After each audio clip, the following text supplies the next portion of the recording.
Welcome again to Ravensdale Bible Academy. Today's introduction is to a course that I'm a little biased towards because not only did I write the book, Do Better, but I've really spent the past 25 years studying the elements of the book. The book looks like this, and you just order it on Amazon. But the reason why this means so much to me is because I was trained very well in sales. One of the things that I learned was to study. We went to seminars, conferences, we read books, listened to the tape cassettes. We even held little mini workshops by ourselves. And what we would do is we would take the best authors, the best business owners, the best salespeople, the best of the best, and we would study them. And we would, eat the meat and spit out the bones, and take a look at some of the philosophies that are driving success.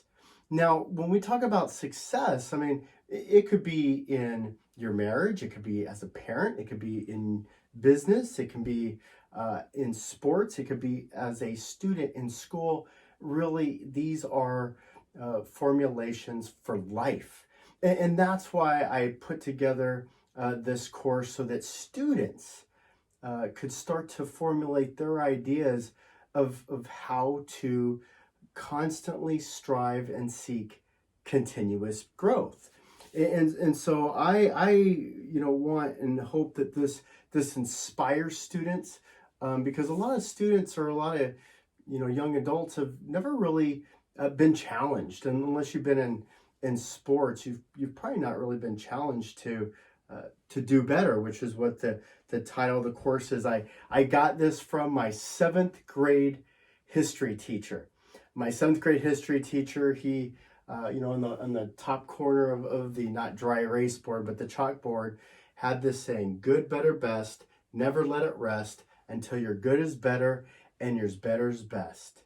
And if you got in trouble, you had to write that down 50, 100 times as a standard. Well, obviously, I wrote that down a few times, but the meaning behind that little poem or saying for Mr. Tacker really had a long-lasting effect on my life, not only academically, spiritually, in sports, in business, but really in life. And so it's a combination of positive ideas as well. There's a lot of different ways to lead. There's a lot of different ways to coach. I'm a coach by nature, as a preacher, a pastor. I'm a shepherd by nature. I'm not an ex-Marine drill sergeant, and I'm not putting ex-Marine drill sergeants down, but they tend to have more of the hard-nosed, hardcore, yelling, screaming, and we saw a lot of that passed on in sports as well. In Do Better, this is really a lot of positive affirmations. It doesn't mean we don't get real. We have to talk about failure. We have to keep people accountable. But it doesn't mean that we have to be nasty about it. And so it's very, very positive. You know what? Everybody can take another step of advancement. And that's really the whole point of Do Better. It's if you're good, get better. If you're getter, get best. If you're the best, well, then be the bestest, right? And so we always want to be continuously improving, continuously taking another step towards advancement. Like I mentioned before, we want to learn from the best. We learn from the best. We learn from the best models.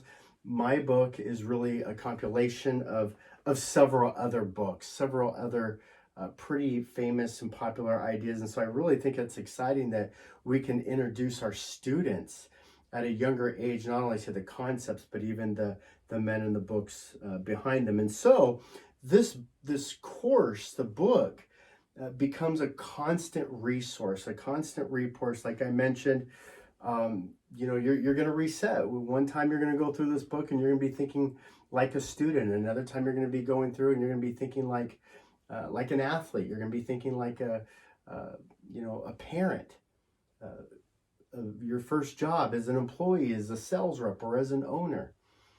And so this will give you those tools. Some of the topics, Kaizen, which is the idea of marginal gains, small